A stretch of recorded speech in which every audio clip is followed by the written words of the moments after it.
Hi friends, నేను మీ ఇమ్రాన్ని. మరి psychology టాపిక్లో మనము అంతర్దృష్టి సిద్ధాంతం మరియు పరిశీలన సిద్ధాంతం గురించి మనం నేర్చుకున్నాము. ఈరోజు టాపిక్లో మనము వైగోట్స్కీకి సంబంధించిన సంజ్ఞానాత్మక సిద్ధాంతంలో సంరచనావాద సంజ్ఞానాత్మక సిద్ధాంతం అని చెప్పి వైగోట్స్కీ ఒక సిద్ధాంతాన్ని ప్రతిపాదించడం అనేది జరిగింది. ఈయన పూర్తి పేరు లివ్ సెమెనోవిచ్ వైగోట్స్కీ. ఈయన రష్యా దేశానికి సంబంధించిన వ్యక్తి. సామాజిక సాంస్కృతిక సిద్ధాంత అంటారు దీన్ని. సామాజిక సాంస్కృతిక సిద్ధాంతము. అయితే సిద్ధాంత పేరేంటి? सामाजिक सांस्कृतिक सिद्धांत संरचनावादियों के अनुसार सीखना ज्ञान निर्माण है, जिसके अनुसार व्यक्तियों द्वारा अपने स्वयं के अनुभवों के माध्यम से ज्ञान निर्माण किया जाता है. సో ఈ సంరచనావాదులను అనుసరించి ఎప్పుడు కూడా నేర్చుకోవడం అనేది జ్ఞాన నిర్మాణము. ఒక వ్యక్తి లోపల నుంచి వచ్చే అనుభవం ద్వారాగా, లోపల నుంచి తన ఏం నేర్చుకున్నా సరే తన స్వయంకృతంగా, లైక్ భాషాగత సిద్ధాంతానికి మరి భాషాగత సిద్ధాంతం అనేది లోపల నుంచి క్రియేట్ చేయబడుతుంది అని చెప్పి మనకి సంజ్ఞానాత్మక సిద్ధాంతంలో అక్కడ మనకి ఎవరో వైగోట్స్కీ కాదు, నోమ్ చామ్స్కీ చెప్పడం అనేది జరిగింది పియాజేకి వ్యతిరేకంగా. అట్లానే ఇక్కడ సంరచనావాదులు జ్ఞాన నిర్మాణం అనేది వ్యక్తి యొక్క అనుభవ మాధ్యమం ద్వారాగా జ్ఞానాన్ని ఏర్పరచుకుంటారు అని చెప్పారు. అది అట్లాగే ఏంటో చూద్దాం. సంరచనావాది व्यवहारवादियों द्वारा समझाए गए उत्तेजना प्रतिक्रियाओं के बीच एक बंधन के घाटन के कारण శిశువుకే అంటే ఇక్కడ వీళ్ళు వ్యవహారవాదులు నిర్వహించిన ఉద్దీపన కావచ్చు, ప్రతిస్పందనలు కావచ్చు, అందులో ఒక లింక్ ఉంది. కానీ అసలు ఆ లింక్ शिशु యొక్క मस्तिष्क में होने वाली प्रक्रिया को बाहरी व्यवहारों पर प्राथमिकता दी जानी चाहिए, जो सीखने की प्रक्रिया में देखे जा सकते हैं. అంటే శిశువు తన మెదడులో ఉన్న అంశాలని బయట నుంచి ఈ ఉద్దీపనలు అనేవి ప్రయారిటీ ఇచ్చి ఆ అంశాలని తీయడం అనేది జరుగుతుంది. అలా తీయడం మంచిదే అంటున్నారు. इस तर्क का मुख्य उद्देश्य यह दिखाना है कि सीखने का दृष्टिकोण सीखने के परिणाम से अधिक महत्वपूर्ण है.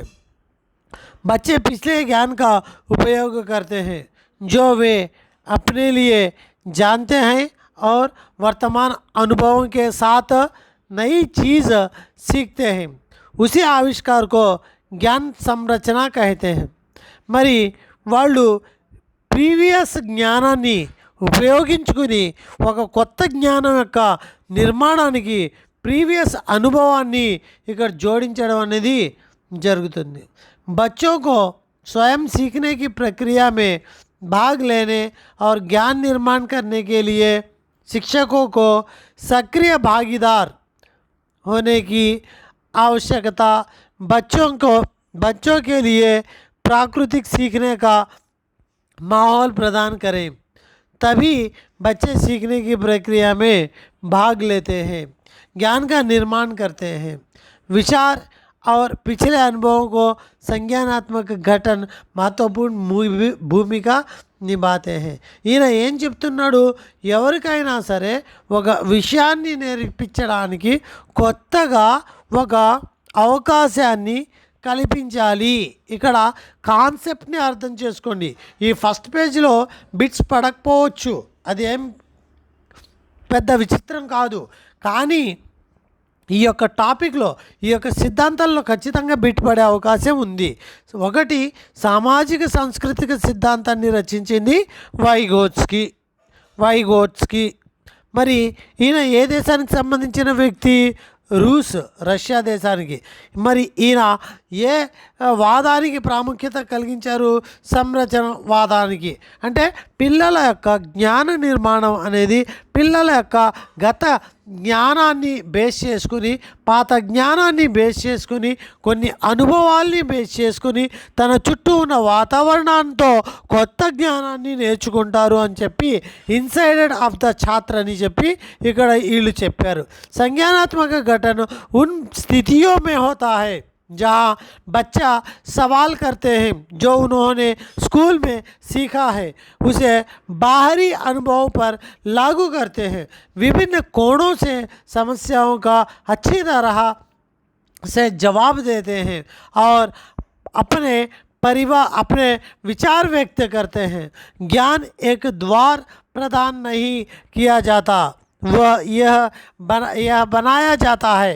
ఒక జ్ఞానం అనేది ఒక నేర్చుకోవడం వల్ల, క్వశ్చనింగ్ వల్ల, ఎక్స్పీరియన్స్తో ఇంప్లిమెంట్ చేయడం వల్ల, సమస్యల్ని తెలుసుకోవడం వల్ల, ఇది ఒక ఎవరో నేర్పించే ఒక నిర్మాణం కాదు, ఇది సొంతంగా నిర్మించుకునే ఒక ఫౌండేషన్ టు హైవే బ్రాడ్ అని చెప్పి ఇక్కడ చెప్పడం అనేది జరుగుతుంది.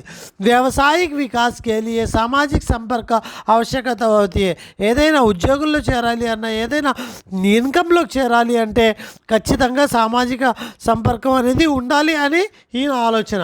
మనుష్య न केवल पर्यावरण के साथ अंतःक्रिया करता है बल्कि पर्यावरण को अपनी आवश्यकताओं को अनुसार ढालता है. చుట్టుపక్కల ఉన్న ప్రపంచాన్ని తనకు మరియు తన యొక్క అవసరాలు తీరే విధంగా మౌల్డ్ చేసుకోవడంలో మనిషి తన యొక్క ప్రయత్నం చేస్తాడు, దాంట్లో సక్సెస్ అవుతాడు కూడాను. साथ समायोजन करता है. मनोविज्ञान का मानना है कि मानव बुद्धि सार्थक सामाजिक सांस्कृतिक गतिविधियों के माध्यम से विकसित होती है.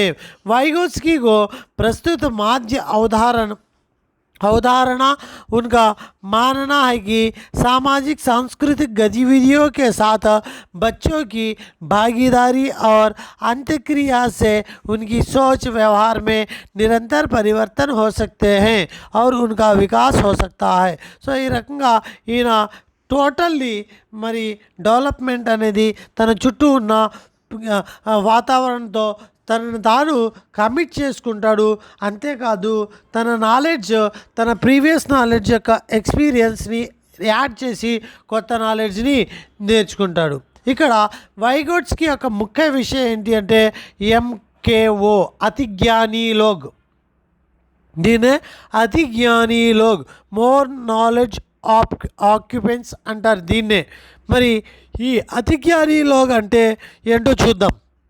जो लोग शिक्षार्थी से अधिक जानकार होते हैं, अर्थात वयस्क बच्चे औपचारिक एवं अनौपचारिक बातचीत में संस्कृति और रीति रिवाजों के बारे में सीखते हैं. बच्चों के साथ संवाद करते समय वयस्क पर्यावरण में विभिन्न वस्तुओं अपनी पिछले अनुभवों को उनके पीछे की प्रतिमानों में जोड़कर विषय के अर्थ को समझाने की कोशिश करते हैं. ఇక్కడ మోర్ అతి జ్ఞానీ లోగ్ అంటే ఎవర్రా అంటే పిల్లలతో కంపేర్ చేస్తే పెద్దలు అతి జ్ఞానీ లోగ్. ఇక్కడ ఔపచారిక రూపంలో చదువుతో ప్రమేయం లేదు, వాళ్ళ జ్ఞానాన్ని వాళ్ళ ప్రీవియస్ నాలెడ్జ్తో పాటుగా, వాళ్ళ యొక్క అనుభవంతో పాటుగా వాళ్ళు పిల్లలకి నేర్పిస్తారు. అలా నేర్పించేవారే అతి జ్ఞానిలో గుర్తుపెట్టుకో. సహయోగ్, స్కఫోల్డింగ్ ఇక్కడ కూడా మరి ఎక్కువగా ZPD మీద బిట్ పడ్డ సందర్భాలు ఎక్కువగా ఉన్నాయి. सहयोग का अर्थ है सहायता प्रदान करना. एक शिक्षार्थी या अत्यधिक जानकार वयस्कों की मदद से बच्चे चुनौतीपूर्ण कार्य करके प्रभावी ढंग से पूरा किया जा सकता है. అంటే ఒక ట్రైనర్ కానీ ఒక ఎక్కువ విషయం తెలిసిన వాళ్ళు దగ్గర కానీ పిల్లలు కొంత విషయాన్ని నేర్చుకుని ఆ విషయాన్ని వాళ్ళు కొత్తగా అంటే మోర్ నాలెడ్జ్ పర్సన్ దగ్గర నేర్చుకుంటాడు విషయాన్ని. ఫర్ ఎగ్జాంపుల్, తనకి స్వర వరకు తెలుసు, తన టీచర్ దగ్గర వ్యంజన్ నాలెడ్జ్ని, మాత్రాయ నాలెడ్జ్ని అడిగి తెలుసుకుని నేర్చుకున్నాడు. ఇక్కడ పిల్లవాడి యొక్క నాలెడ్జ్ ఏంటి? స్వర్. బట్ నేర్చుకున్న నాలెడ్జ్ ఏంటి? వ్యంజన్, మాత్రాయం. ఎవరి దగ్గర నుంచి? మోర్ నాలెడ్జ్, ఎంకేఓ పర్సన్ దగ్గర నుంచి. అది జ్ఞాని లోగోకే ద్వారా. అది జ్ఞాని లోగ్ ఏం నేర్పించాడు? ఎట్లా నేర్పించాడు? తన పూర్వ జ్ఞానంతో పాటు తన అనుభవాన్ని అడ్డం పెట్టుకుని అధిజ్ఞాని లోగ్ ఎవరికి నేర్పించాడు? కొత్తగా నేర్చుకునే విద్యార్థికి నేర్పించాడు. ఇప్పుడు ఈ మధ్యలో ఉండే అంటే స్వర్, వచ్చిన నాలెడ్జ్ స్వర్, మరి నేర్చుకున్న నాలెడ్జ్ మోర్ నాలెడ్జ్ పర్సన్ నుంచి నేర్చుకున్నది వ్యంజన్ మరియు మాత్రాయం. ఈ వ్యంజన్ మాత్రాయం నేర్చుకున్నాడు చూసారా? అంటే తన దగ్గర ఉన్న నాలెడ్జ్ కాకుండా మోర్ నాలెడ్జ్ పర్సన్ని దగ్గర నుంచి నేర్చుకున్న నాలెడ్జ్కి మధ్యలో ఏదైతే ఉంటుందో అదంతా ZPD అంటాము. वाइगोत्स्की के अनुसार बच्चों की संज्ञानात्मक रचना ZPD का महत्वपूर्ण योगदान होता है. सोशल मीडिया, कंप्यूटर, इंटरनेट, विश्वकोश, शब्दकोश, वीडियो क्लिपिंग्स, पुस्तकालय आदि साधनों के उन्होंने सोशल स्कैफोल्डिंग कहा है. ఈ సాధనాలన్నింటినీ సోషల్ స్కైఫోల్డింగ్ అన్నారు. ఇసే బ్రూనర్ ने निर्देशनात्मक मचान అంటే ఇన్స్ట్రక్షనల్ స్కఫోల్డింగ్ కహా హై. బ్రూనర్ ఇన్స్ట్రక్షనల్ స్కఫోల్డింగ్ అన్నారు, దానినే సోషల్ స్కఫోల్డింగ్ అన్నారు. వేటిని? మీడియాని. ఇలా గుర్తుపెట్టుకోండి. वाइगोत्स्की मार्गदर्शन बच्चे के संज्ञानात्मक विकास में योगदान कर सकता है. ZPD समीपस्थ विकास का क्षेत्र, zone of proximal development. ZPD mean चुनौतीपूर्ण कार्य अधिकतम संज्ञानात्मक विकास को बढ़ावा देता है. लाइक ZPD का अर्थ है यदि कोई छात्र किसी विषय का पूरी तरह से अध्ययन करने की क्षमता रखता है, कुछ हद तक सीख सकते हैं. నేర్చుకున్నాడు వర్ణమాల వరకు. लेकिन एक व्यक्ति जो खुद से ज़्यादा सक्षम है, शिक्षक, माता पिता, मित्र, मोर नॉलेज पर्सन, अधिज्ञानी लोगों की मदद से पूरी तरह सीखने में सक्षम होगा. यानी सीखना और पूरी तरह सीखने की सक्षम में होने के बीच की दूरी को ZPD कहते हैं. అర్థమైందనుకుంటాను క్లియర్గా. यस, वाइगोत्स्की ने समझाया कि बच्चे में संज्ञानात्मक विकास 2 चरणों में होता है. वाइगोत्स्की वास्तविक विकास, एक्चुअल डेवलपमेंट ఏంటి? వాస్తవిక వికాస్ का मतलब है कि बच्चा इसे अपने స్థాయి के अधिगम तक అంటే తానుగా నేర్చుకున్నంత వరకు యాక్చువల్ డెవలప్మెంట్ అంటారండి. వర్ణమాల వరకు నేర్చుకున్నాడు తన శక్తితోటి, అది యాక్చువల్ డెవలప్మెంట్. సంభావిత వికాస్, प्रॉब्लम डेवलपमेंट అంటే अधिक ज्ञानी के मदद से जो सीखता है वो संभावित प्रॉब्लम डेवलपमेंट అవుతుంది. ఈ ప్రాబ్లం డెవలప్మెంట్కి యాక్చువల్ డెవలప్మెంట్కి మధ్యలో ఏదైతే నేర్చుకున్న అంశాలు ఉన్నాయో, అంటే వర్ణమాల వరకు తను నేర్చుకోగలిగాడు, అది యాక్చువల్ డెవలప్మెంట్. కానీ ప్రాబ్లం డెవలప్మెంట్ వ్యంజన్కి మాత్రాయ ఇవన్నీ నేర్చుకోవడం. ZPD క్యానల్ని నేర్చుకున్నాడు. సో ఇది ఈయన యొక్క సిద్ధాంతంలో ముఖ్యం. తర్వాత నిమ్న మానసిక ప్రక్రియ, శ్రేష్ఠ మానసిక ప్రక్రియ.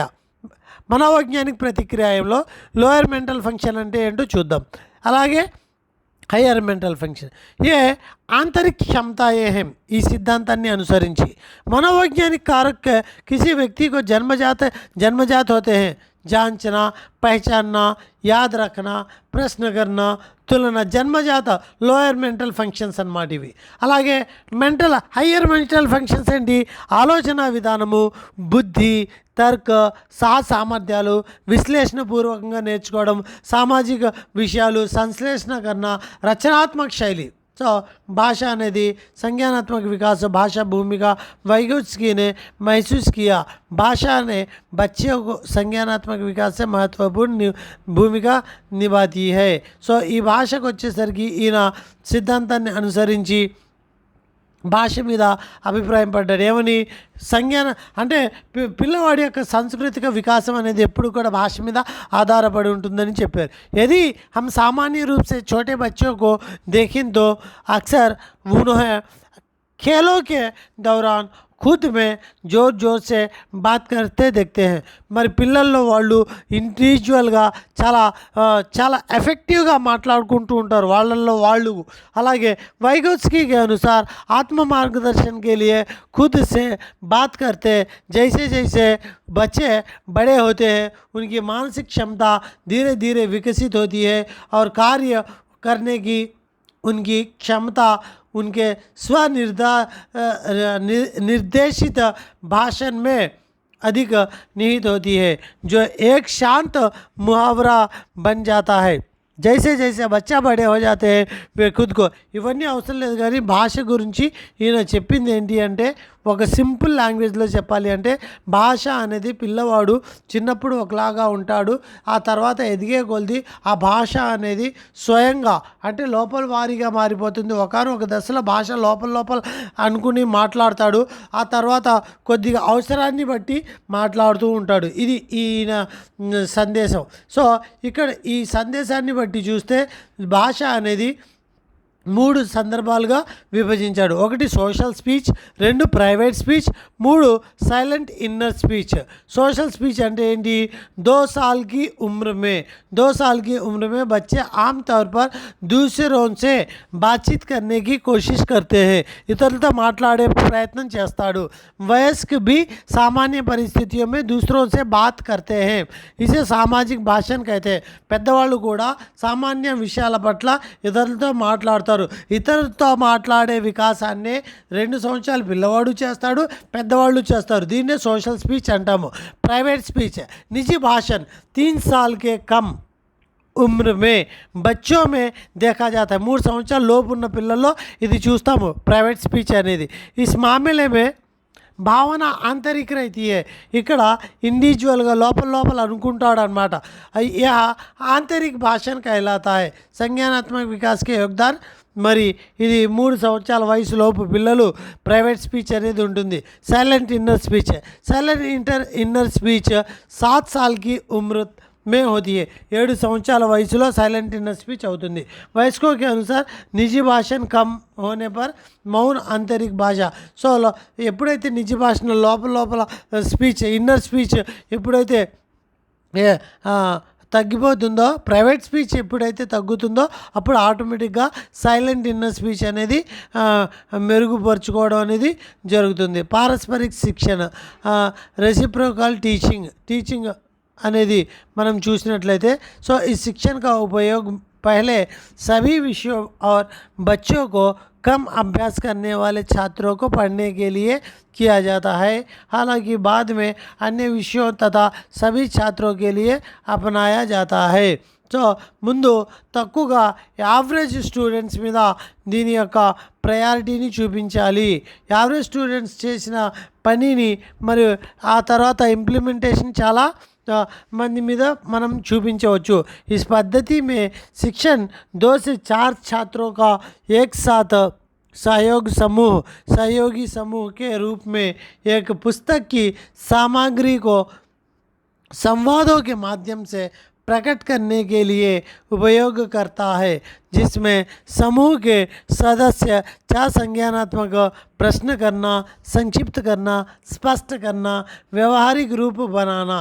సో ఇక్కడ మనకి రెసిప్రోకల్ టీచింగ్లో ఒక పిల్లవాళ్ళు ఈ అంశాలని ఇచ్చి మనము 4 అంశాలని ఇచ్చి నేర్పించాలి। ప్రశ్నించడం అనేది సంక్షిప్తీకరణ, తగ్గించడం అనేది ఒక టాపిక్ని షార్ట్ చేయడం, స్పష్టకరణ ఉన్న విషయాన్ని స్పష్టపూర్వకంగా మాట్లాడడం, వ్యవహారిక కార్యరూపాన్ని దాల్చేటట్టుగా మనం అలవాటు చేయాలి। అలాగే నెక్స్ట్ సహయోగి శిక్ష ఇది ఎవరి మధ్యలో చేయించాలి? కొంతమంది పిల్లల్ని కూర్చోబెట్టి। व्यक्ति स्वाभाविक रूप से अपने साथियों के साथ समय बिताना पसंद करते हैं। वाइगोत्स्की के अनुसार विशेषज्ञ साथी अन्य बच्चों के विकास के में योगदान दे सकते हैं। సో ఇక్కడ విశేషజ్ఞ ఎవరైతే ఉంటారో వాళ్ళ ఫ్రెండ్స్తో కూడిన వాళ్ళందరినీ కూడా మరి ఈ వికాసపూర్ణ వ్యవహారాన్ని ప్రజెంట్ చేయొచ్చు కొలాబరేటింగ్ లెర్నింగ్ ద్వారాగా। కొలాబరేటింగ్ లెర్నింగ్ అంటే సహయోగి శిక్ష, కలిసి మెలిసి నేర్చుకునే అంశము। ఈ నేర్చుకునే అంశము ఈ దేని మీద? ప్రశ్నకరణ, సంక్షిప్తీకరణ, స్పష్టకరణ, వ్యవహారిక బనానా అనే అంశాన్ని మనం ఒక్కొక్కరికి నేర్పించి వదిలిన తర్వాత ఒక గ్రూప్ ఫామ్ని చేయించిన తర్వాత వాళ్ళు ఆటోమేటిక్గా నేర్చుకుంటారు। నెక్స్ట్ దానికి ముందు సోషల్ స్పీచ్ అంటే ఏంటి, ప్రైవేట్ స్పీచ్ అంటే ఏంటి, సైలెంట్ ఇన్నర్ స్పీచ్ అంటే ఏంటి? సైలెంట్ ఇన్నర్ స్పీచ్ 7 సంవత్సరాల వయసు పిల్లల్లో ఉంటుంది। అలాగే సోషల్ స్పీచ్ అనేది 2 సంవత్సరాల వరకు ఉంటుంది। గట్టిగా ఇతరులతో సంభాషణ చేస్తూ మాట్లాడతాడు, పెద్దలు కూడా మాట్లాడతారు, మరి దీన్ని సోషల్ స్పీచ్। ప్రైవేట్ స్పీచ్ అంటే 3 సంవత్సరాల పిల్లల్లో లోపల అనుకునే భాష, నిజీ భాష అంటాం దీన్నే। సో దీని తర్వాత దానికి ముందున్న టాపిక్ అంతా అంటే చదవండి అంతే, దీని మీద పెద్దగా బిట్లు పడే అవకాశం కానీ, బిట్లు పడ్డ పాస్ట్ సిచ్యువేషన్ కానీ ఈ social speech, private speech, silent speech వీటి మీద పడింది। అలాగే నెక్స్ట్ జెడ్పీటీ మీద పడింది, మోస్ట్ ఇంపార్టెంట్ ఈ టాపిక్లో జెడ్పీటీ అనేది। అలాగే హయ్యర్ మెంటల్ ఫంక్షన్ అంటే ఏంటి, లోయర్ మెంటల్ ఫంక్షన్ అంటే ఏంటి, అలాగే యాక్చువల్ డెవలప్మెంట్ అంటే ఏంటి, సంభావిత డెవలప్మెంట్ అంటే ఏంటి, జెడ్పీటీ అంటే ఏంటి। సో ఇదంతా మరి చెప్పుకోవడం ఎందుకు అంటే మరి ఇవన్నీ ఇవి తెలియాలి అంటే ఆ సిద్ధాంతకర్త తెలియాలి కాబట్టి ఇవన్నీ చెప్పుకున్నాం। ఓకే ఫ్రెండ్స్, మరి ఈ వీడియోని ఇంతటితో ముగిస్తాను। Thank you to one and all.